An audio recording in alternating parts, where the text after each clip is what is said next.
Buffs Nation, what is going on? I'm back here after a quick dinner after my awesome conversation with the great big dog Chico. Back at it again. Uh, Today, I have a very special guest, someone who has turned into being a regular here on the channel, and that is wonderful NFL draft scout Bill Carroll. We have not talked since Colorado's strong start, the upset over TCU, the big win last week against Nebraska.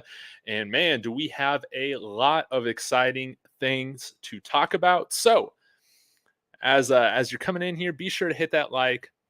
Let me know in the comments who's watching. And of course, shout out to my apparel sponsor, Martez, over at Yo Martez, SCO Buffs, 10% off. Get yourself one of these awesome retro Ralphie tees, Colorado Retro Ralphie tees. Without further ado, bringing on the great Bill Carroll. Bill, how's it going? Well, I first of all, like I said, David, I hope you stretched before your victory lap. This is an exciting time. The toughest ticket in the state is not Avalanche tickets. It's not Denver Broncos tickets. It's not Rockies tickets. The toughest ticket in the entire state is now the Buffaloes. It is amazing how fast things have changed.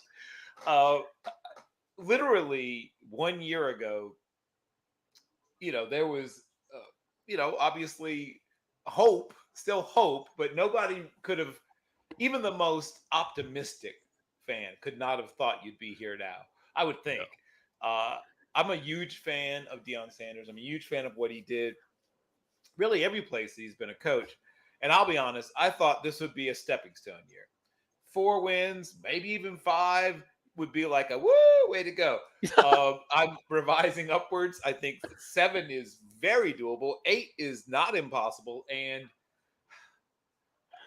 I mean, if he gets to 9 wins, you don't need voting for coach of the year. I mean, they could just ship it to his office. But they've also gotten a little lucky. I mean, I think you would even admit that there's some things that you broke their way that probably wouldn't or shouldn't, if you did it over and over again. Here's the good news. Some of the players that I was not sure about have really shown up. So I saw Xavier Weaver in his days as a South Florida Bull. And, shout out to all my friends in, the Central Florida area. I'm very familiar with his game. But obviously, this is the best quarterback he's ever played with. And he's raised his game. And so when people try to take away Travis Hunter, which is what I would be talking about doing, obviously, this is one of the few players where the other team spends about 60% of their prep time in all the meeting rooms talking about, right? The offensive coordinator is worried about him. The defensive coordinator is worried about him. And if they ever decide to use him in the return game, hold on to your butts. So, but he plays so much that you have to kind of, marshal his resources. But in a close must-win game, if there's a late punt, I'm running him out there, because Deion's lost a couple toes, so he's used up his eligibility. So the next best, probably option you have is this guy. But I am so impressed with what I've seen so far. Do I still have concerns? Yes. Depth along the offensive line is still something that worries me. Mm-hmm. And when you go against deeper and more talented defensive lines, particularly on the interior, I'll be interested in seeing what happens. Go ahead.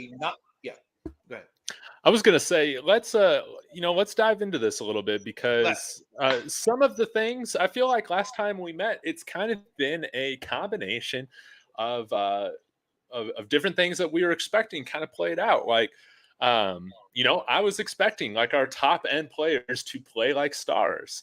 And I mean, they've played like stars. You came out here saying last time, I think overall, like this thing is really headed in the right direction, but it might, it might look not completely, running full force, to start the season. And we've seen both of that. There are definitely things that we need to work on with specifically, like you said, like within the trenches, playing penalty-free ball. But man, let's focus really quick first on just the stars first. I mean, Yes. let's talk about this. The performances against TCU and Nebraska. Shedeur Sanders. Maybe we start there with him and Travis Hunter. Right. What are your So, thoughts on their season so far? we have to start with Shedeur Sanders. Shedeur Sanders has turned himself into a person that, I don't know what the betting odds were when the season began, but if you plunk down a few bucks on him being a Heisman Trophy finalist before the season began, say you put down $20, you're probably going to do okay on that Yeah. bet.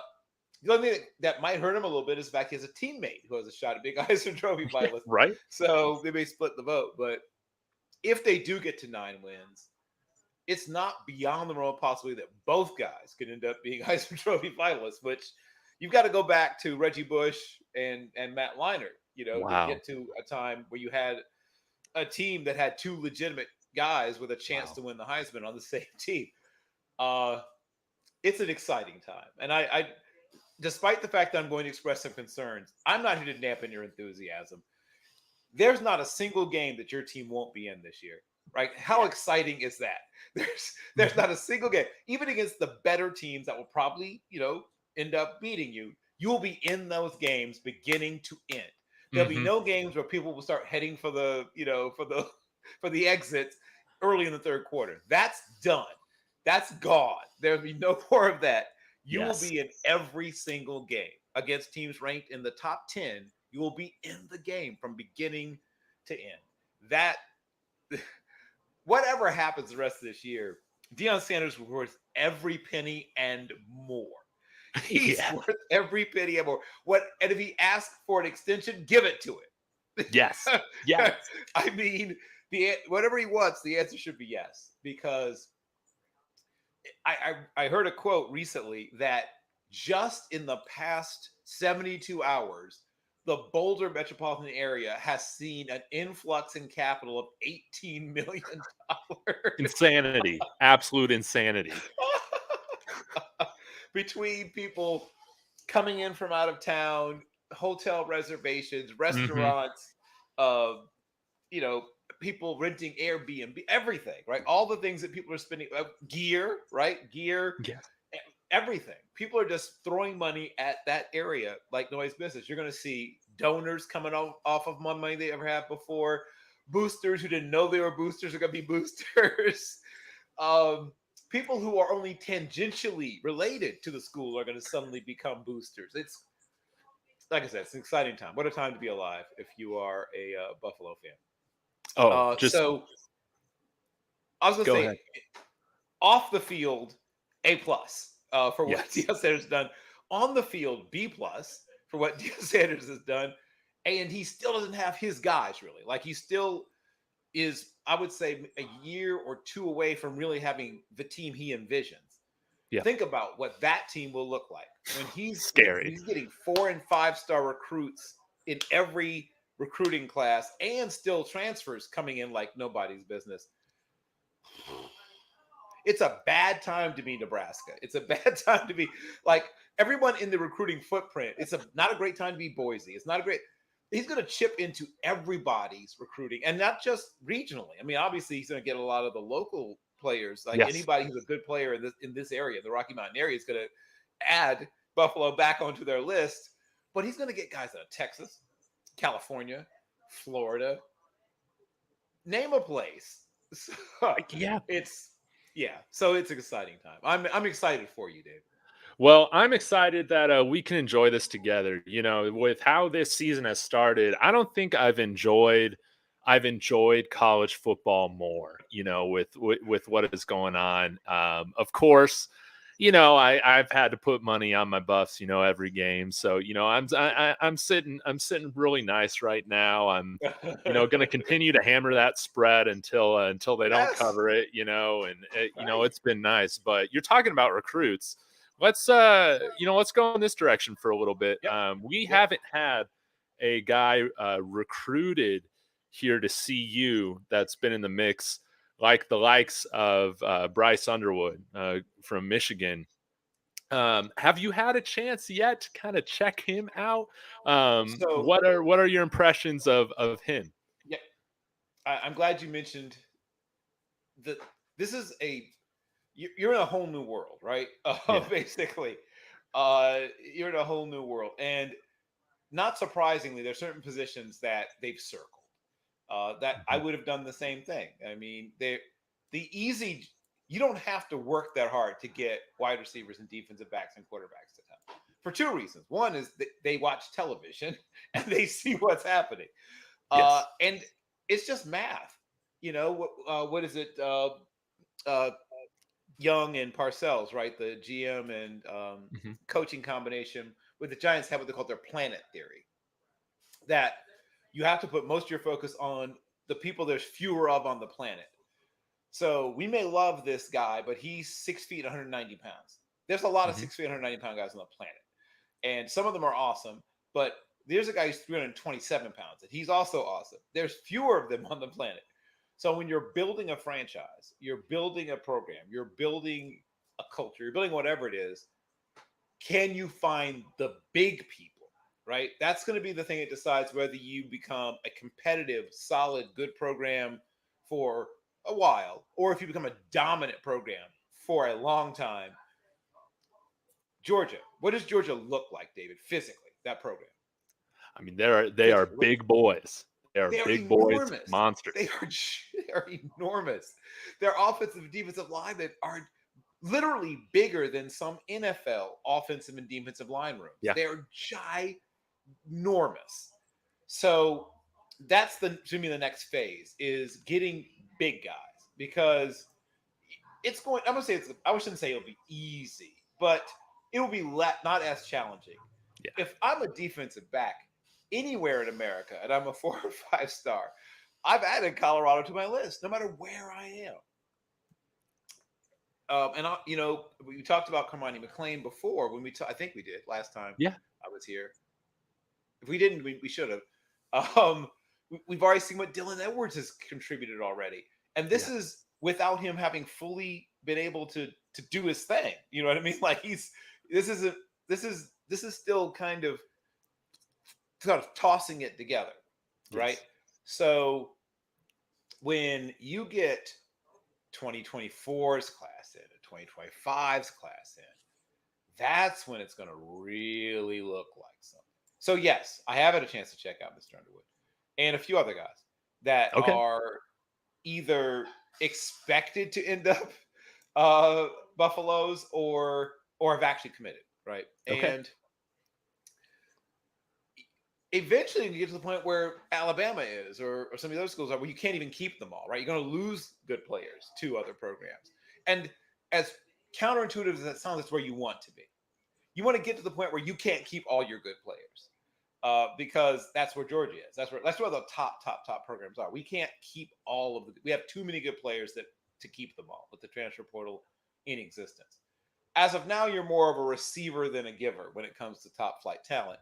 And you lose a few guys. And obviously we talked about how many guys left the team, but those weren't guys that were in super, super high demand. But that's going to change. Some of the guys that you just brought in recently, we'll see where they are on the depth chart. And by this time next year, we'll be reevaluating their decision. And like I said, though it doesn't feel good, it's good in terms of what it tells you about where your program is. When you start having guys who, as they get to their sophomore year, they get to their redshirt freshman year, and obviously by the time you get to junior year, when they realize I'm not going to play, even though I'm a 4 or 5 star, I might not play here or not play here as much as I want to. Let me take a look at Boise. Let me take a look at San Diego State. Let me take a look at SMU. Wherever it is they're taking a look at, that's where you're going to be sooner than I think some people might have realized. So let's dig into the recruiting. What's the word I'm looking for? Landscape. That's the word. Yes. The recruiting landscape for this. I mean, up and coming is no longer the term. Was it? We here now, right? We're here. This program is arrived. This program is here already. I mean, Aaron Butler is going to be a really good football player right out of the. Once again, he's another guy that we don't even know exactly where he'll play, right? His dad has commented on the channel. I can give you some info. And he said, Aaron's plan is to play wide receiver exclusively at the college level, Okay. and be an early enrollee this January. Got it. Okay. Well, then, see, you do have some insight. I mean, I've watched his tape, and I wasn't sure what he was going to be. Yeah. I mean, once again, it was mentioned that there's Deion Sanders right there. I would at least, if I could play both positions, I'd at least consider playing corner Yes. if I had the opportunity to do so. Brandon Davis Swain is another guy that would have not considered this program just a couple of years ago, and now committed, right? Signed, sealed. And he's going to see the field fairly quickly, even if just as a rotational player. I think he'll play as a freshman. Omar White is going to see the field, I think, early, and he's technically speaking a 3-star. Why, I don't know, David. I think it's probably just because of the legal stuff that he's going through. I don't know if you've been up to date on that, but I think that's why it got dropped. Yeah, but he's not a 3-star caliber player at all. That's what I meant. Like, when you look at him on tape, it's like flirting with 5-star in my mind, but I could 4 minimum. And when I saw it like 3, like, oh yeah, right. Well, that makes sense, right? He's getting the character scratching discount there, I guess. But this is a guy that Alabama, took a look at. Auburn. I mean, he's on the radar of big time programs. Yeah. Eric Brantley, right? I mean, once again, another guy where it's like, okay, a 3-star, technically speaking, but I'm not always sure what the difference is between 3 and 4 stars. That's a guy that in my mind, could play at the top level at a lot of big time programs. Scary Lewis is a player that may not play because of the depth you're starting to accrue at the position. May not play that much initially, but after his redshirt season, or after he maybe plays that 4 games or whatever it is that they end up doing with him, he's going to be a big time part of the future there. Yeah. And he's a wispy individual, got a little Deshaun Jackson to him. But like Deshaun Jackson, you don't let the fact that he's maybe 162 pounds fool you. He's got a little more toughness than you'd expect from a guy his size, and he will run away from people at whatever level of football he plays. He'll be one of the faster players out there. And I mean, who better than Deion Sanders? Who better than Deion Sanders to recognize the importance of speed? Absolutely. Let's go back to some big dudes. Mr. Chandler, right? Talon Chandler, yes. Yep. That's a big guy, and he's going to get bigger. He's in the mid 290s now, I believe, and he'll be 315, 320 by the time he's 20 years old. And that's the kind of guy you build around on your interior of your offensive line. Yeah. He's going to, once again, technically speaking, a 3-star. I don't know. And I don't pretend to be like a recruiting guru, but I've watched a lot of 4-stars and 5-stars that I don't think are appreciably better. So I don't know how some of these distinctions are made. And then I'll finish up with Michael Welch. So he's a no frills guy, right? Some of the guys that people always talk about Deion, they always talk about flash and dash and all this stuff. This is a guy that is not in that mold. He is a no frills, one cut, get it going. In fact, speaking of, there is a Drones. Remember Ruben Drones? I was thinking Clinton Portis when I was looking at his stuff a while ago. Is he a little too flashy for Welch? I don't know if that turns out to be. I don't see quite the long speed I saw in Clinton Portis. Yeah. Clinton Portis was a low 4.4s guy. Now, maybe I'm sleeping on Michael Welch. Maybe he's faster than I think. But I was thinking more Ruben Drones, mid 4.5s, high 4.5s. But I loved quick, Ruben Drones. Powerful, extremely hard to bring down. And he's going to give you that thump that you maybe don't really have at the moment. And he's a big boy. I mean, short, but big. He's thick. He's a thick boy. And he's going to get thicker. He's going to probably play 217, 222 by the time once again, he'll be 20 years old. So you can tell that Deion's looking at the things that he doesn't yet have and saying, I'm going to plug some of these gaps. I'm going to fill some of these places and backfill So he's going to go from having to play some of his best, young guys immediately to be able to allow some of them to sort of stay on the vine a little longer and not be eaten quite away, not pick the fruit quite so quickly. Because now he can say, hey, you have a year to develop. He can start redshirting good players. Yeah. And that's not where the program is yet. If you're good, you play, right? Immediately, right? That can be a good thing because now guys who may not have gone here are going to come here because, I can play today. Yeah, no need to sit. If you're a freshman and you're good, you play. If you're a transfer and you're good, you play. If you don't even quite fully know our system, we'll simplify some things so that you can play right away. And soon, very soon, you'll be able to say to some guys, hey, you're going to play, but not right away.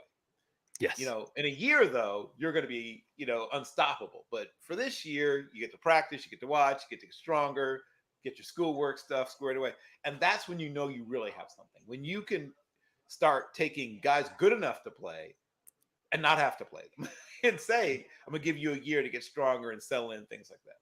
Yeah, it's a beautiful thing. Like I haven't experienced this as a Buffs fan before, kind of having an embarrassment of riches at certain position groups. And I'm guessing, yeah, like this is what it feels like to be Ohio State or at the wide receiver position. It's like we are, 10, 15 deep. We'll be deeper next year, like with guys like Aaron Butler. We got guys like Adam Hopkins, or Marion Miller that I haven't seen the field yet. Asad Wasim that I feel like can really do some things, and it's exciting.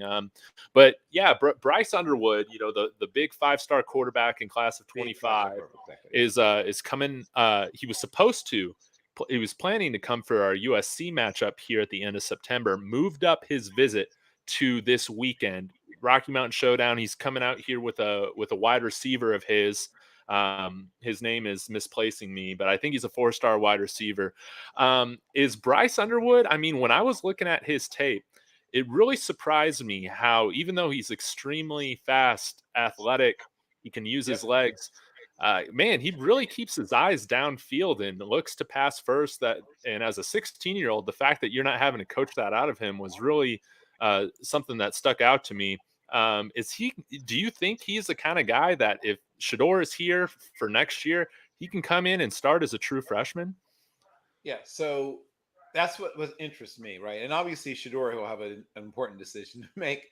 Yeah. And it's not like he will have trouble getting good counsel about, whether to come back for his last year of, well, I mean, technically speaking, he could have 2 more years because of the COVID thing, but likely he'll either, leave a year early or come back for 1 more year of eligibility. Things I like about Underwood, as you said, he wants to try. He is a good athlete. He wants to try to win, with his eyes and his arm first. Mm-hmm. He's got some things in common with that the Dante Moore kid I've seen at UCLA this past season, in that very good athlete, but wants to show people that he's truly a quarterback who can win in all the ways that quarterbacks who last win. And not that long ago, it was like LSU, Michigan, and obviously now, Colorado is a strong contender, which once again shows you how much things have changed. And when somebody decides to move up their visit, that's usually a good sign, right? Yeah. That's usually a good sign. We do know that he's still very much considering some of the other schools, I just mentioned, has spent a lot of time in Ann Arbor. Yes. So it's going to be interesting to see exactly what he hears. But yes, if Shedeur is not in the mix, they have also some other quarterbacks. Yeah. It's not like there's nobody in the quarterback room in Boulder. They've got some guys. Now, obviously, none of them look like Shedeur or play like Shedeur, but they do have other quarterbacks, other guys that can play college football. Now, they may not be top pro prospects, but Ryan Staub, Gavin Cole. I mean, they're the kinds of guys that, to be honest, would have very often started for Colorado in the past. I'm not trying to be mean or anything, but you know what I'm saying. I mean, these are the kind of guys that you've seen. You've seen guys. Yes. Yes. Right. So you're used to them, and and still there's some development there. Like Ryan Staub's a young guy. We haven't seen the best of him. We don't know what he might be, but he's not a guy that had so much fanfare. It wasn't like there was this huge fight, to try to bring him in. He was a Colorado kid who would have gone to Colorado probably no matter what, practically. Right. And he was offered by the previous staff. Ryan Staub was. Yeah. Right. And like I said, he feels like a guy who would have gone there no matter what. And it seems like he's okay with being a backup. Yeah. Of course, once again, he's super young. And then the other transfer is Cold. Cold, yeah, Juco. Right. And reminds me a little bit of what's his name? They used to call him Clipboard Jesus. What's his name? Whitehurst's son. Not David. David's the father. From Clemson. I can't remember his first name for some reason. Whitehurst. Can't help you out. But yes, played for Seattle. Played for hung around Charlie for about 11 years as a backup. But Cold, that's sort of if Cold maxes out. Mm-hmm. Not Wally Whitehurst. It's Clipboard Jesus. Yeah, Giggity's got it. Charlie Whitehurst. Charlie, thank you. Yeah. I don't know why the first name was escaping me. I can remember his father's name. I can remember, what school he went to. But that Cold, if he maxes out, could get to like Charlie Whitehurst stage. And, you don't want to throw him out there, but I think he's got a little more upside. He's a big guy. He's got a decent arm. There's something there. He could be something. So whoever comes in won't have just like a, clear path to the position. There's guys in that quarterback room who are legitimate college quarterbacks. Yes. And Danny O'Neal coming next year. Right. As well. And from Indianapolis. You've got guys there. And then, obviously if you were to land, right, exactly. Just if you were obviously to land, it's almost symbolic, right? Getting Underwood is like that thing that cements everything in place. He's not a transfer. There's no sort of asterisk there. You know what I'm saying? Yeah. Like if he comes, it's officially official. This program, at least when it comes to bringing in talent, is back. Fully, really 100% back when it comes to bringing in talent. And, he's considering all the things. I mean, Colorado's an exciting story. It's a fantastic thing, but it's all very new. And there's still some things there that aren't fully solidified the same way that things are solidified, say, Michigan. I mean, Michigan might literally be playing for a national championship this year. Yes. So he's got some things to think about. But the fact that Colorado is seriously in the thought process of this young man tells you a lot. And if they do land him, if he comes, I mean, like I said, it's officially official. There's no asterisk. There's nothing you can say. This program is has established itself in the minds of top flight players going forward, that as long as the current administration is there in terms of the running of your football program, you're going to be in the running for the top players, period. Man, and just mind-blowing stuff. Just mind-blowing stuff that we're just kind of scratching the tip of the iceberg. How fast it's all happened, yes. Yes. Yeah. I mean, Bill, can you name another date for me or a time in college football where we've had game day, big noon kickoff, all these ESPN shows, 60 Minutes here. I mean, I cannot believe all the Lil Wayne's performing this weekend. It is still like, if you've been to Boulder before, it blows my mind that this is where college football is centering around now. It's just it's mind blowing. It's like I said, I wasn't joking. I said the hottest program. You are a fan of the hottest program in college football right now. It is. Yeah, it's crazy. But let's take a little bit more time to talk about. Yes. We'll go about 15 minutes or so here, if that's okay. Let's get back talking a little bit about the team that we have right now. I know we've wanted to talk a little bit about the trenches, but I want to ask you a question, opening up with a a fact check. Hopefully you can give me. Okay. I saw earlier this week that what was it, only 3 defensive linemen the whole Pac-12 conference put in the NFL draft last year. One in the second round and 2 in the 7th rounds. And I say that to say, there is some work in progress, obviously, that needs to be made with those fronts. And I think with what those lines are looking like in 2 years, like you said, are going to look night and day different. Right. But as we're going into conference play, if it were some other conferences, I might be a little bit more worried or hesitant. But going in into the Pac-12, like you said, I feel like we're going to it's going to be managed. It's going to be okay. What's your thoughts on that? Well, working, I guess, somewhat backwards.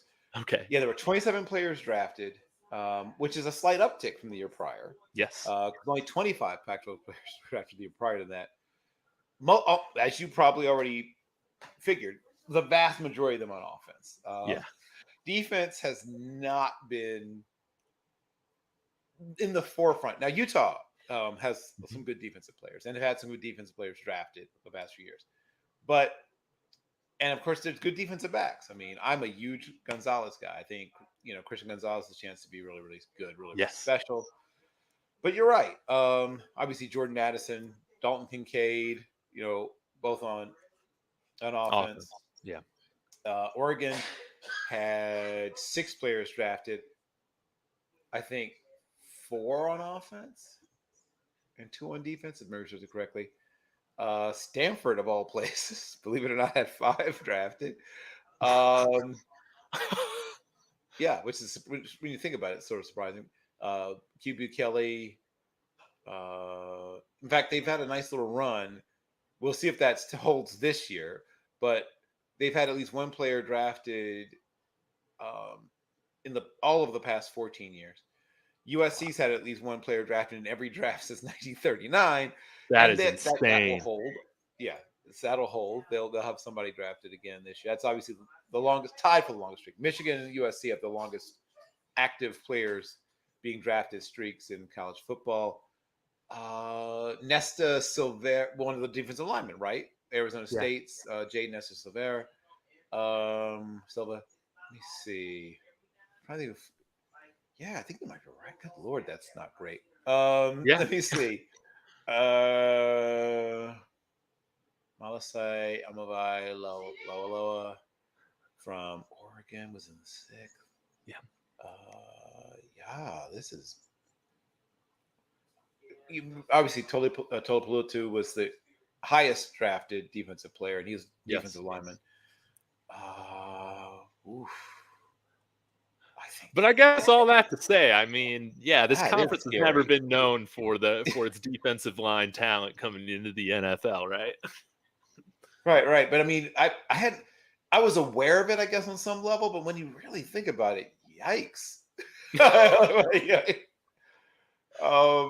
mean, Alabama by itself has had that many defensive players drafted some years off their defensive line. But you're right. So Jordan Riley, Jaden Estelvera.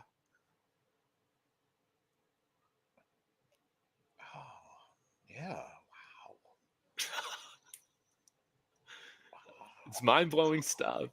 It really is. I mean, I was like, somewhere in the back of my mind, I was aware of this, but I hadn't thought about it. Yes. Wow. Several defensive backs, a couple of linebackers, but you're right. The defensive line, not so much. And that's one of the things that you're having to fix, right? Is the depth, the talent level, but also the depth. Playing defensive line is exhausting. It is, especially if you look at some of these early season games, you're trying to cycle through. Because if you're rushing the passer is exhausting, holding up against, dual blocks where each person who's hitting you might be 314 pounds each. So that's, 628 pounds of human slamming into you, a couple of times within 30 seconds, right? Especially if it gets an up-tempo offense, you might happen 3 times in 30 seconds sometimes.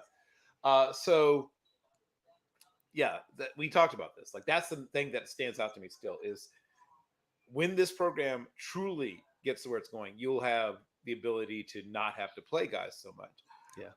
And obviously Travis Hunter's sort of a one-off, but by this time next year, by the time we get to his junior year, I think he'll play much less receiver because he won't have to.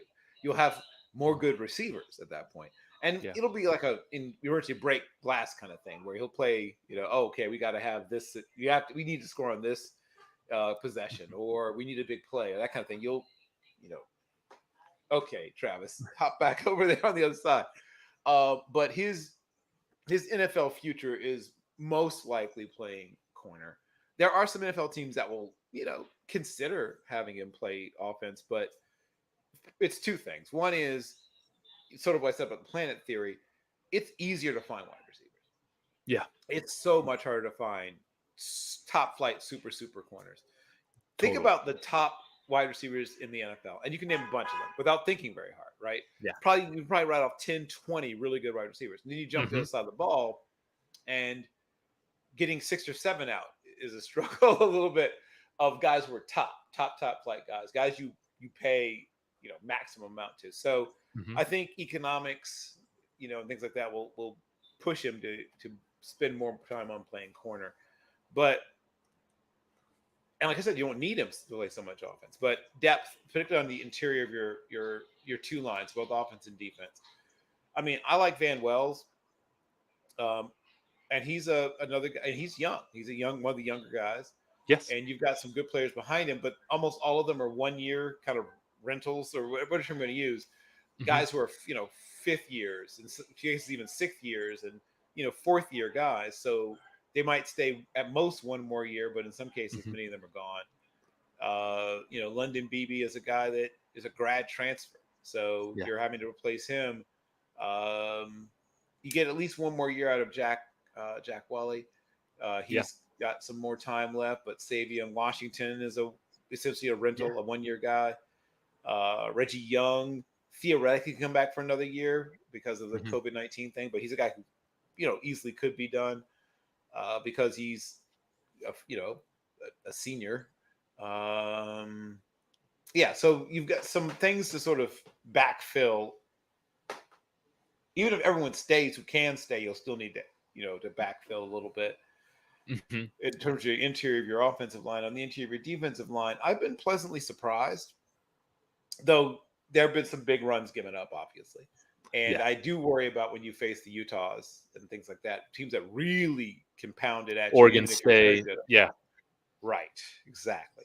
I do worry a little bit, but I've been pleasantly surprised with what I've seen so far from, Cokes, from Payne, from Thomas Bishop, Bishop Thomas. Bishop Thomas. Yeah.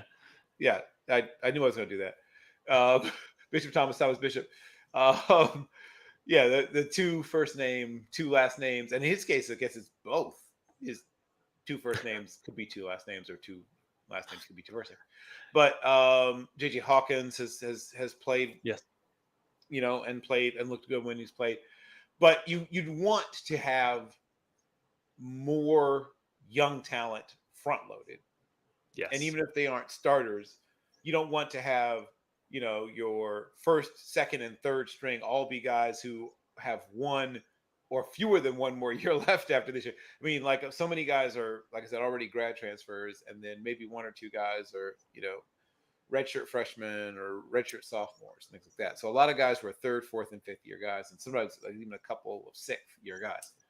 So as you keep recruiting, and that's the big thing, and you have a lot of really good recruiters on the staff, you'll get to the point where you'll take a sprinkling of transfers, as opposed to being so heavily transfer dependent. Yes. I think we will see what I'm expecting is to see another very substantial transfer class this year as well.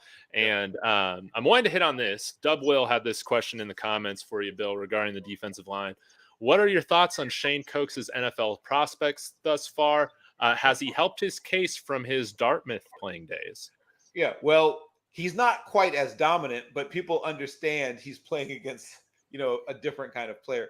He's not, facing like, a bunch of future, Supreme Court clerks and hedge fund managers and, not quite as many guys who are going to be comptrollers for the city of Schenectady. So he's not looking quite as dominant, but you're seeing now he's playing against guys who will be playing on Sunday, some of them at least.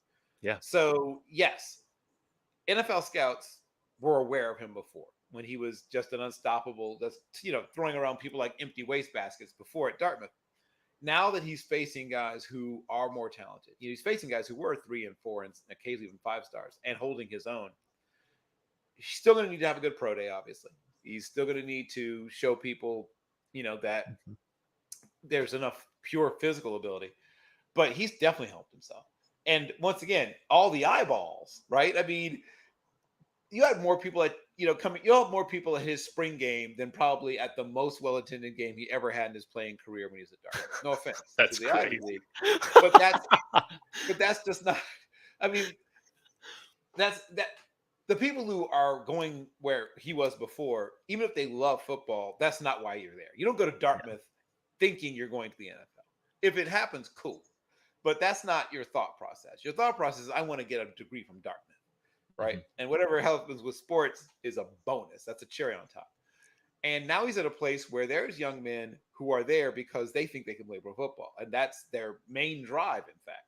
And so he's now raising his level, and once again, facilities. I mean, not trying to be mean, but Dartmouth's facilities don't even vaguely resemble the facilities in a place like Colorado. So there's people, taking his blood and analyzing what he's eating. And I mean, there's all these things happening that, frankly, you just don't get, at an Ivy League program, where if you tell coach, I've got biophysics lab, it's like, okay, cool, I'll see you at practice tomorrow. Like, they don't say, oh, we'll have somebody take notes for you or whatever it is. It's like, no, go to your lab. So it's a different expectation, right? Yes. Football has such a different importance at these big time FBS programs as it ever would in an Ivy League program, where they tell you right up front, the word student is in big bold print and athlete is 8-point print. Now it's, if maybe balanced or maybe a little bit imbalanced towards athlete over student, even sometimes, once you get to this level of football where he's playing now. So yes, to ensure the short answer to your question is yes, way more. He'll have way more people at his pro day now than he would have had at his pro day at Dartmouth. Or, I mean, sometimes some of those Ivy League schools won't even have a pro day. Sometimes you'll have to go to another, program. Sometimes it depends on which program we're talking about. But sometimes these young men, and sometimes even if their school has a pro day, they'll go to, let me go instead to Syracuse or wherever it is for their pro day because they know there'll be more scouts there. Yeah, that won't be an issue for him at Colorado. No, definitely not. Plenty of scouts. Do you think, he's the type of guy, like right now, I guess if you were to kind of rate him or project him, like, do you see him as being like a potential like day 3 pick in the NFL draft, or is this more future right now? Going to be coming to make a squad out of the a UDFA signing. Yeah, so that's where height, weight, speed is. He's a little undersized, right? Mm-hmm. And to overcome that, if you're a little undersized, you need to test super well. I mean, I don't want to get into the little boring weeds here, but let's say he tests in the database, right? Because every team has a database of their particular aspects they like in a certain position group. So let's say Seattle. Let's just say Seattle. So the Seattle Seahawks have a database of, let's say, 21 years worth of longitudinal data on 3 techniques. Let's say they look at him and say, we think he's a 3 technique for what we like to do. So he'll play some 3, some 4-eye, and some 5 for us because we move our guys around. That's what you've seen them do in the past with similar type players. He has decent length, but he's listed at 275. He's probably playing, especially as the season goes along, in the upper 260s. And he needs to show that he can weigh 280, 290 pounds. Mm-hmm. Because if you're going to play on the interior in the NFL, even if you're undersized, if you can't show that you can weigh 288, 292, somewhere in there, you're going to get just, smushed. I mean, even a guy like Aaron Donald, there were people concerned because Aaron Donald played most of his senior at 277, and he had to show he could get bigger. He shows up at the combine at 288, and now he's playing in the low 300s, upper 290s, low 300s. A guy like Geno Atkins, right, played on the interior in the SEC at 272. Shows that he gets, and now he's, at the end of his career, but about 20 pounds heavier. He's playing in the, in the low 290s. He needs to show that they can hold either that he tests so well that you don't care so much about the size. Mm-hmm. And we say, okay, well, maybe we can kick you outside because you tested so well. Maybe you can actually play as an outside player. Maybe you don't play inside at all. Maybe you play, instead of playing 3-4-5, 3-4-I and 5, instead you play 5-7-9, right? Because you're that athletic. Or he's proved to people he can play, like I said, he can hold an extra 17 or so pounds onto his frame and still move well. So that's what's going to determine, quite frankly, for him is what is he? Because when everyone loves versatility, but nobody likes tweeners, right? So NFL teams like to have a good idea of what am I buying? What is this thing I'm getting when I get this player? And he has to help to answer that question. Yes. And we'll find that out. We'll find that out as the season goes on, where he's at. I think we can wrap up here shortly, Bill, but I think this would be a fun question to talk about and to hear your thoughts on it. Talking about Travis Hunter. Hold on. We got a wonderful super chat here that before I ask, I'm going to give a shout out to Lawrence. Thank you so much. The $10 definitely helps out the channel. Greatly appreciated. Will the NFL look at skill talent? Oh, this is a great question from HBCU differently. If you were advising Shedeur, in what scenario would you say he needs to go pro? Bigger upside, Shedeur or Caleb? Draft projection on Zay, Jimmy, and Javon. So a few different questions. We can break this down. But let's start with the HBCU question first. Do you think after Shedeur's performance so far, will they be looking at HBCU talent differently now? Well, I would like to say yes, but the answer is probably no. And I'll sort of walk you through why. So at this point in the history of football, do people know that there's only 13 programs that have produced as many or more NFL Hall of Famers than Jackson State? Wow. So, right, 13 is the number that have produced as many or more NFL Hall of Famers as Jackson State. Grambling has produced more NFL Hall of Famers than Notre Dame. So there should not be there shouldn't be any prejudices to overcome, but yet there still are. You would think that Jerry Rice and Walter Payton and Steve McNair and an incredibly David Deacon Jones and an incredibly stupidly long list of great players I could literally list until the end of your show, but I won't. Would have already gotten people over this whole concern. And more recently, look at what Javon Hargrave is doing. Watch out for Jacoby Durant in the next year or two to emerge as one of the better nickelbacks in the NFL. And so many good players. Aeneas Williams is a Hall of Famer. The issue for me is just, can these guys get a shot? Not all that long ago, Jackson State had a pro day. This is, actually probably about a decade now, almost a decade now. And all they stayed for, all the scouts that stayed for one thing. They had everybody line up and run a 40. Nobody ran sub 4.6. They all left. Right? They didn't let them do anything else. Right? I'm not joking. Look it up. Wow. And yeah, that was exact. Wow was the term. And so if you're a D tackle or if you're an offensive guard or you're whatever, and you didn't run sub 4.6, they left. Like, how crazy is that? So I think that there was once a great respect for the level of talent that came out of HBCUs with older scouts. I've had a chance to talk a little bit with guys like Gil Brandt, the late great, rest in peace, and a few others. The late great super scout Cio Bracado, who should also be in the Hall of Fame, but that's for another show. And all of these guys had great respect for the talent at HBCUs, but they were older, right? I think that for some of the younger scouts or certain organizations, they no longer have that same level of respect. However, when somebody sees that a player pops up, Shaquille, aka Darius Leonard from South Carolina State, pops up, that's what it takes, right? It's what I call sort of you know, everyone get in the van kind of situation, right? Yeah. So when you see that this player is really, really good, and I have to go see this player, now you're going to almost by accident see who else is in the van, right? You're watching this player on tape, and you notice, oh, that guy's good, right? So or you come to the pro day and see, oh, wow, that guy's fast. So that's what's going to happen. Unfortunately, there will not be a sea change, because if there were, it would have happened already, right? All these great players have already happened. So I'm an optimist by nature. I would love to say yes, but I'm also old enough to have been down this road many times. And I've gotten excited many times about saying, oh yeah, now this is the moment that changes it. Now it's going to, no. If it was going to happen, it would have happened.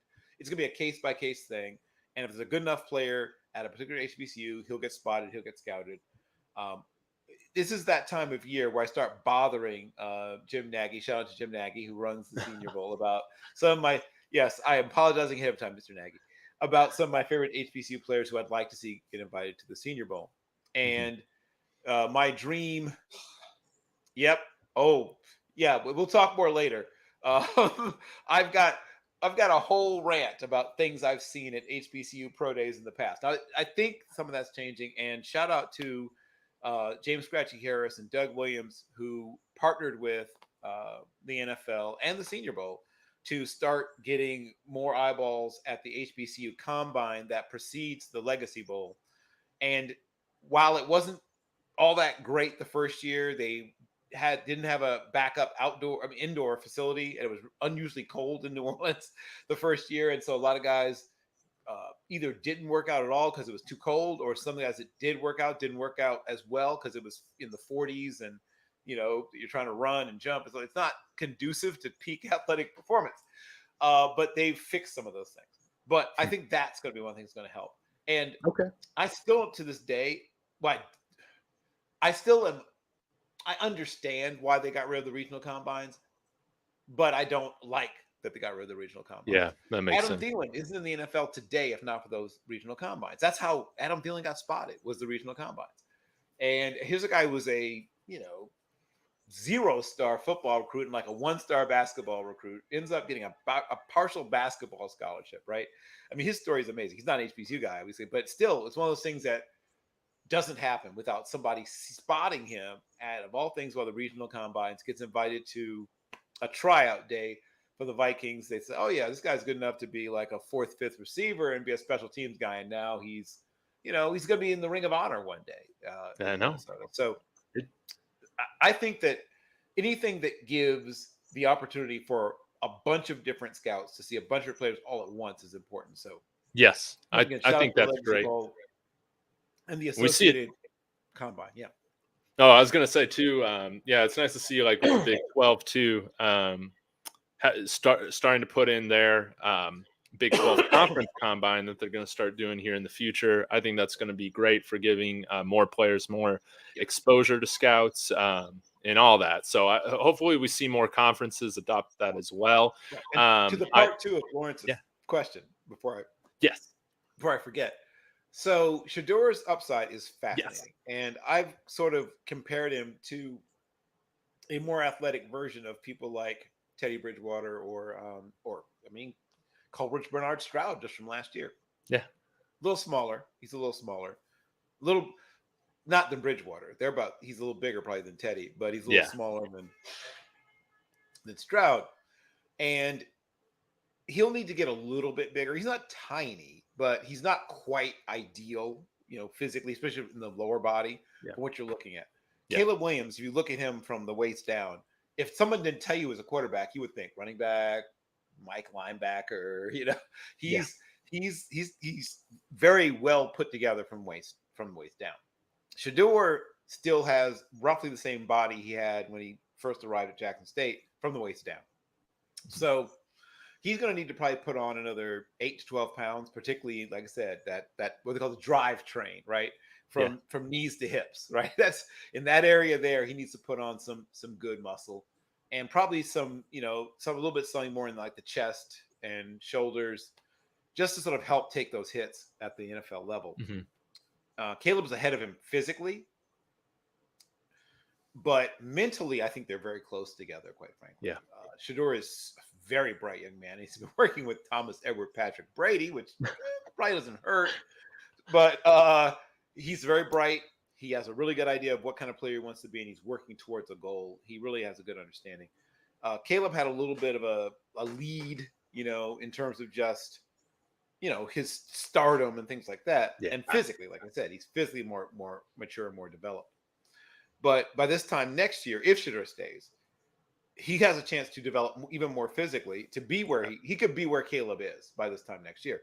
If he came out this year, he would still probably go in the first round, but in the latter part of it, because while there are teams that need quarterbacks, a bunch of teams just drafted quarterbacks in this past draft. So those seats are now filled.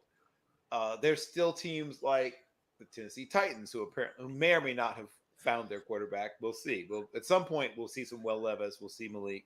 Yeah. But if neither of those guys look like the guy, in the old days, you'd still give it another year or two. But we've seen people pull the plug on young quarterbacks after 1 year. Whether that's fair or sensible or not, that's a whole other discussion. But teams that are built to win now, and coaches who don't, and front offices who don't want to wait to see what they have, are moving on from young quarterbacks faster than ever before. So it's possible even some of the players that in the past 2 drafts have been drafted to be franchise quarterbacks might be being shown the door in record time. And obviously, we saw what happened with Brock Purdy overtaking, the player that was supposed to be the franchise quarterback. Yeah. So my guess, and this is one of my favorite people. Good to see you, Mr. Braxton. Yeah, I've been waiting on you too. You've got good stuff. But possible targets. Obviously, we need to see what happens in Arizona. They've made a very large financial commitment to Kyler, but it looks like their relationship between he and the front office isn't what it used to be. So we'll see what happens with that. Yeah. Minnesota is looking increasingly like a team that's going to be moving on from their quarterback in the next year or two. Tampa Bay used to be a target, but we'll see what happens. I think they still will draft another young quarterback. But if, somehow Baker Mayfield looks like the Baker Mayfield who won the Heisman and they end up winning 10 games, stranger things have happened. So maybe they are off the list of teams that are looking for a quarterback. But there are certain teams that we sort of can circle or have circled that, okay, this team almost certainly will draft a quarterback. But we've got 2, sort of definite top of the first kind of guys in, Caleb Williams and Drake May. And then there's a bunch of sort of maybes, right? Could Spencer Rattler right the ship? There's people who are pro Bo Nix. I'm more of a not so much pro Bo Nix, but there's people who are. There's some things to work with. He's mentally and physically tough. He seems like a backup. I mean, we saw what happened with Max Duggan. Somebody drafted Max Duggan. Totally. And Bo Nix is better than that. So, so it's not the craziest thing, but I think he's more like a career backup. But there'll be some guy who will emerge that we're not even talking about. I mean, Sam Hartman is a guy that I've liked for a long time, and people talked about him as a career backup, but now I see people revising upwards their assessments of Sam Hartman. I always liked Sam Hartman. I always thought he was in that sort of Case Keenum, Heineke tier where in the right situation, he could be more than just a backup. Yes. Nicholas brings up an interesting point here. I would understand if Shedeur leaves early, but I'd like to see him stay, improve on getting rid of the ball faster, getting stronger, cleaning up his footwork, his potential. Yep. I think he definitely has potential to go number 1 in the 25 draft. And what I'm curious, I'm going to hijack this question a little bit, Bill. Is he for my fandom, is he a Sean Payton guy? Come on. I just got to know. Well, here's the good news, right? He's been around pro coaches before, right? Shedeur, it will not be his first rodeo when he's getting yelled at by a professional coach. He's been yelled at by his dad and by others. And Thomas Edward Patrick Brady is not the calmest of individuals when you don't do things the way he wants them done, for those who haven't gotten the memo on that. So he won't wilt, if somebody lights into him. Here's what I can say based on what I've seen. What does Sean Payton love in quarterbacks? The ball coming out, right? So you just brought up something that he will need to clean up and work on. What if you just broke down the components of a guy like Drew Brees? You wouldn't think Hall of Famer, right? You would think, hey, I mean, his components are very similar to a guy like Case Keenum's in terms of height, weight, speed, arm strength. The thing that separated him was how quickly he processed information and the ball came out on time. And if it wasn't there, he was more than willing to just throw it away, right? Or run around, slide, or whatever it is, But he was great at not digging the hole, right? He would not dig the hole deeper. If there was a hole, he would not dig it deeper, and he would try to avoid making a hole at all. Shedeur, against good defenses, does hold the ball more than you want and longer than you want, and he got away with it a little bit even against Nebraska, but not as much. Got away with it a lot against TCU because TCU's defense is not good. But he's going to face some even better defenses. Like this is where it's going to get interesting. Yeah, because Nebraska doesn't have a guy who's going to be drafted in the first 100, 150 even maybe picks as a pass rusher. But you're going to face some teams that are going to have guys who are going to go in the top, maybe even top 50 picks as pass rushers. And that's going to be a test for your offensive line, but also for Shedeur. He can move around a little bit, but he's not going to just flat run away from some of the more athletic guys he's going to face. He's probably going to run in the low 4.6s, high 4.5s, which is more than fast enough for that's great quarterback. That would put him in the top, 6 or 7 fastest quarterbacks in the league. But that's not how he's going to make a living as a quarterback. Even in college, he's a passer. Yeah. And he just needs to, answers to the test. There's going to be somebody breaking open. You've got 2 really good receiving backs. One I knew about because I'd seen him play before. And then obviously the kid, man, Dylan has shown he can catch the ball, even though he's 18 and 5 months old, or 18 and however many months old. He already has shown he's a very able receiver of the football. You never go broke picking up change. Get the ball out of your hands. Don't take those hits. That's how you get to have a Thomas Everett, Patrick Brady type career. Don't take hits, right? Yeah. He became the best at not taking hits. So he needs to do that. Manage your body, manage the situation, manage the game. And doesn't mean be a game manager all the time, but there's times when managing the game is exactly the right thing to do. But he has enough of an arm to make deep throws. He has natural accuracy. There's stuff that he has accuracy-wise that really just people just have. You're born with it, right? He's got just natural hand-eye coordination. He has an imagination for how to make the right throw at the right time to hit the player in the right part of their whichever hand or whatever. I mean, he can put the ball right on a player, exactly where he wants to put it. That's special. Like, that's God-given. And he also works hard. But yes, you mentioned cleaning up his footwork. The hitch versus no hitch thing, right? Obviously they're in gun a lot, and sometimes when you're hitching because you want to see the guy get open. He's got to get to the point where he's anticipating. And in order to get the ball out on time before that window closes, especially when you get to the NFL, your footwork has to be either you have to have such a big arm that it doesn't matter what you're doing with your feet, which is just a very small handful of people, and even they get in trouble doing it. Right? We've seen Anthony Richardson, whose arm is ludicrously strong, get in trouble with his very sloppy footwork at times. Totally. Josh Allen, ludicrously strong arm. We just saw him throw a bunch of picks. So no matter how strong your arm is, and his arm's above average. It's in that like Derek Carr, above Garoppolo, but like Derek Carr, below Herbert, but like Burrow, Carr, like more than strong enough. Not a cannon, but more than strong enough. He's got more than enough arm. Yes. I'm not worried about arm strength with him. That's not my concern. But yes, ball coming out, not taking hits. He needs to just drill on that. Be a catch and release quarterback. Hey, look for the big play, but if it's not there, get the ball out of your hands to somebody. Particularly if you get it out on time, it can still be a big play. Think of how many times you've seen, a guy catch a little nothing flat pattern and he makes someone miss and he 88 out the gate. So get the ball out of your hands. Do you think so? If I want to get back to Lawrence's question, do you think that if you were advising him, is there Yeah. kind of like a threshold of like if he's projected to go top 15, you tell him to go this year, or do you hold out to see if he can become that number one pick? Yeah. See, I mean, here's the In good thing: the future. his family doesn't need money, right? It's not like he's having to save the farm. It's not like he's, yeah. Oh, my pleasure, sir. It's not like, he's dragging his family like on his back, right? They're doing Yeah, okay. Sanders family is doing all right. So the pressure isn't to be the savior, and that's so different from so many of these other young men's situations. So to me, as opposed to looking at, well, where am I going in the draft, I would be looking at my development.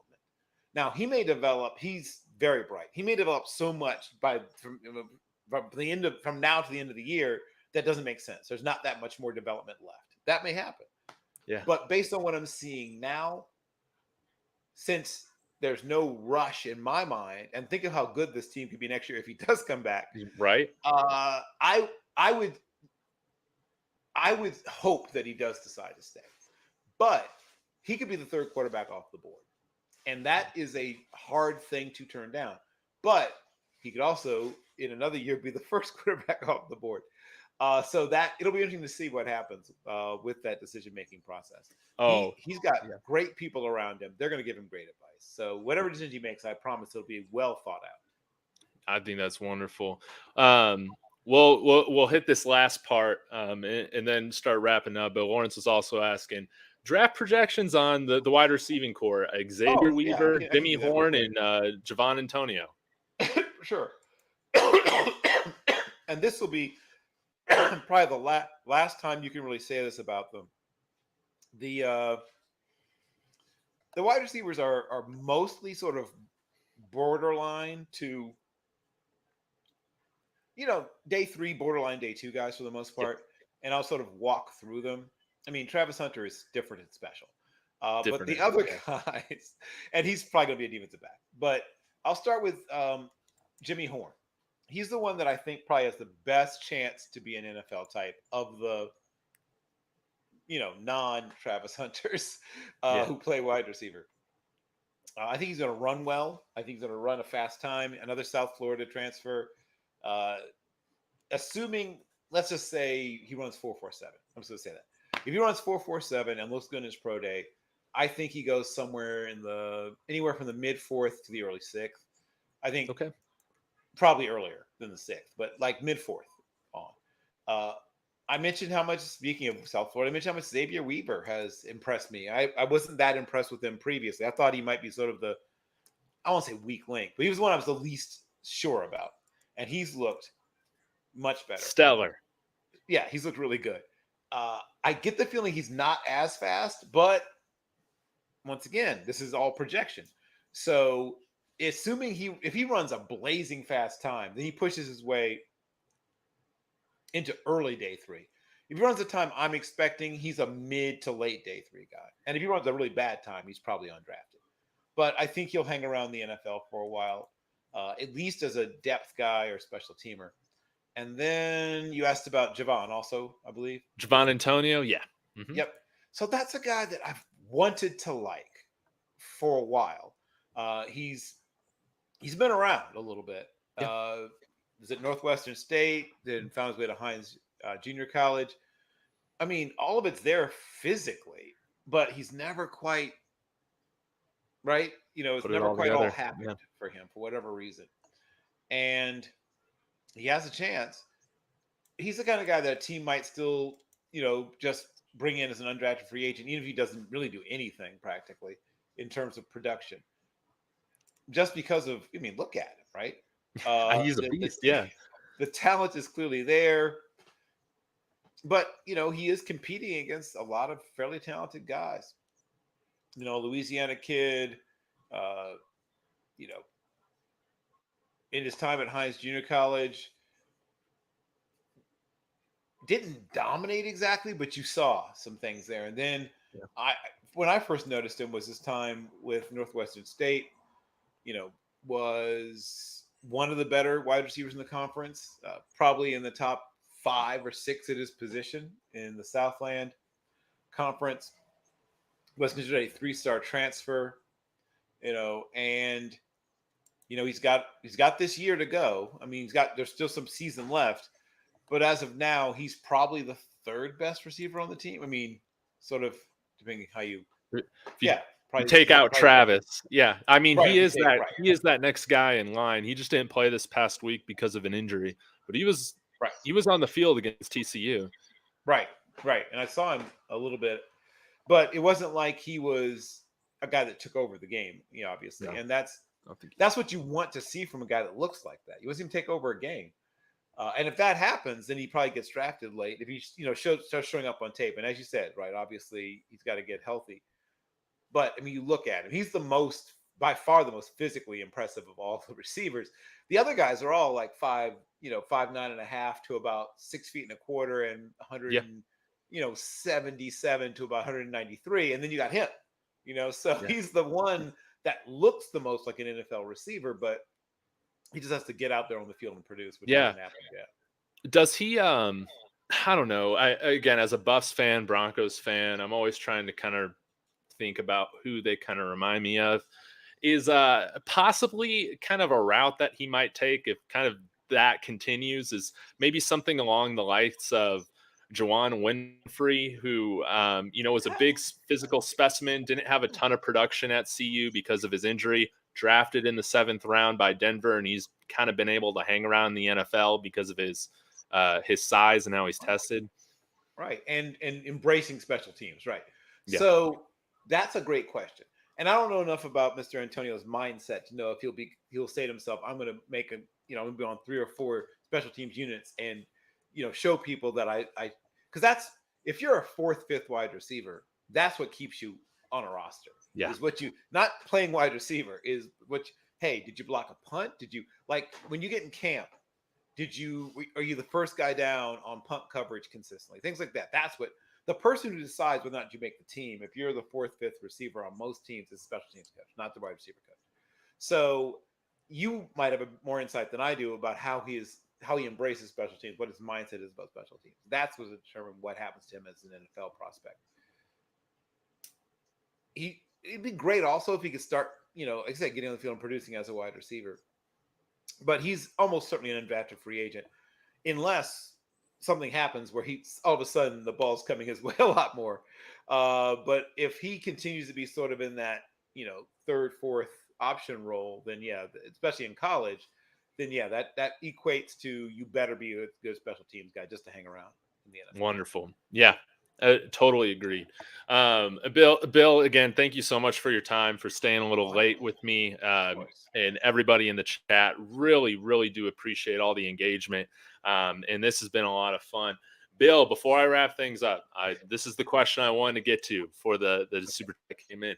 If you could give me 1 or 2 coaching staffs that would allow Travis to play both wide receiver and cornerback full time, who would be those staffs? Well, unfortunately, Al Davis has passed away, but he would love that kind of thing, right? Yeah. Al Davis loved players like that. Jerry Jones, maybe? It would take somebody and Jerry Jones is not a member of the coaching staff, but they're involved. But he has input, right? Yes, he's involved. Yes, that would be a good way to put it. I mean, he has a title of general manager now. Whether that, well, that's once again for another show, but whether or not he should be listing himself as general manager, but it would take somebody who, one, is unafraid of what that could possibly do to you. I mean, I want to bring up the whole Shohei Ohtani thing, but the human body, first of all, is not really built to play football at all, right? Football is not body friendly, David. Just playing it all, right? Yeah. So you add to it playing more than everyone else does. And so it's a little scary. I truly think that the path to him being drafted the highest is him occasionally playing a little defensive back, a little wide receiver next year, but showing people he's the best corner in the draft. Yeah. That's what'll get him drafted very highly next year. If he plays a lot of both next year, but doesn't take the leap as a corner, he'll still be drafted really highly. It's because he's Travis Hunter, and he's a freak athlete. But he won't go as early as people think, right? But if he shows people I'm the best corner in the draft, and there's no real discussion to be had about it, he's not making it past pick 5 or 6 next year, right? Maybe even earlier, but like that's the bottom is like pick 6. If he's a sort of fascinating project, once again, his talent will still get him picked somewhere in the first, but people will be shocked because NFL teams don't like mysteries, generally speaking. Like they generally like to have a good idea of what you are. So if you're like, yeah, I want to do both, I haven't really the teams that just need a corner will be like, oh no, this guy's kind of throwing me off a little bit with this whole I'm a this and I'm that, I'm a little bit of this, I'm a little bit of that. But to answer your question, yes, there are a couple of teams that would be at least would tell him they were willing to let him try to do both. I'll put it that way. They wouldn't be full on lying because they would let him be in the meeting rooms and maybe even get some reps in practice. But when game time rolls around, yeah, you're a corner, son. And then maybe there's some injuries. I'll say one other one. I'll throw another one out there. Bill Belichick. That's another guy who's a little bit different, right? We've seen him in certain situations play Julian Edelman and Troy Brown on defense. Now that was due to like injuries and sickness and things like that. But Troy Brown actually had a couple of good games playing nickel or playing corner. And Travis Hunter is obviously way more talented than, no offense, Troy Brown, who's a terrific player, but way more talented, pure natural talent. But I think most NFL teams are going to look at him and say, you're a corner. Yeah. And hey, we might have a little fun with a Travis package or whatever, and do some fun stuff. And look what we did. And hey, you caught a touchdown pass. Isn't that cute? But most NFL teams will say, go out, play corner, and be a great corner, right? Yeah. Champ Bailey did a little bit of both. He did. Charles Woodson won the Heisman because he did some of both. But people just want you to do the thing that we want you to do at a very high level. NFL teams, most NFL teams, don't like solve for X. Most of them don't like trying to figure you out as a player. That's not what most teams want. Yeah, well said with that. Yeah, it's going to be interesting to see kind of how all this unfolds, Bill. But man, it's always a pleasure having you on to talk. We'll have to do this again. Apologies if we did not get to your question, Jamila. We can definitely spend time talking about Tank next episode. We are meeting tomorrow. Yeah. Yes. Go ahead. I'll have you. Right. We'll have you tomorrow to talk about the. I almost said Territorial Cup. That's not it. It's called the Rocky Mountain Showdown. Yes, the Rocky Mountain Showdown. Yeah, we'll do that. I appreciate all the love. But yes, we'll talk about the rivalry game and Jay Norvell deciding to spice it up. All right, sure. I mean, what's the meme? That's a bold strategy, Cotton. Let's see how that works out for him. But yes, we'll talk about that. We'll talk about win projections, obviously, for which I've revised upwards, and I can only imagine what you've done with yours. And then, maybe we'll bring you back one more time before like one of the, games that is high leverage, as they like to say, games. We got some of those coming up. Right. It won't be long now before we really know what kind of team this really is. And that's really what's exciting, because if you are to take that step up in class to where those teams that are competing for the college football playoffs are, you have to then play good teams when they're playing well and still beat them. Yeah. And that's the biggest test. So yes, that's what we're all waiting to see. And I mean, I'm sure that's what they're waiting for. I mean, even the team is waiting for that. They haven't yet been in that situation. So Bill, where do we find you? Oh, yes. So I'll be having this wonderful gentleman on my show, College Football Forecast, with my co-host, the babyface assassin Brock Vieira, on Team NBS new YouTube. Also, I am writing some articles, including some articles about well, not Colorado specifically, but they're in there. But I'll be recognizing pleasant surprises all throughout college football, and Colorado's definitely been one of them. So they'll be in there. They'll be probably featured in the article I'm writing also for Team MBS. Also, I'm doing some stuff, and I'll probably bring David back for that too. I'll be doing what's called my Saturday superlatives, and I'll probably bring him on to talk about some of the superlative things that have happened in Boulder, maybe as soon as next week, depending on what happens. Let's do it. That's for Zenny62 Media, and you can look for that on YouTube. And then, but most of my stuff, my written stuff, is on Team NBS Sports. So and then you can just follow me on Twitter where I tweet constantly. Yeah, you on his description, it kind of has all that stuff listed out. So if you need to search for it, go to 11 Bravo 138 on Twitter. You can find all of it. Yes, yes, indeed. And David, always a pleasure. I look forward to switching places and having you, and then throwing questions at you tomorrow. Well, man, I can't wait. Again, Bill, thank you so much for your time. You're always so gracious, and always appreciate the work that you put in, prior to coming on here. It really means a lot. So everybody in the chat, again, thank you so much for checking this out. Hit the like on the way out. That'll help spread this out to other college football fans. And as always, I got two things to say. It sucks to be a CSU Ram, and Sco Buffs. Particularly this week, yes. Yes. Oh.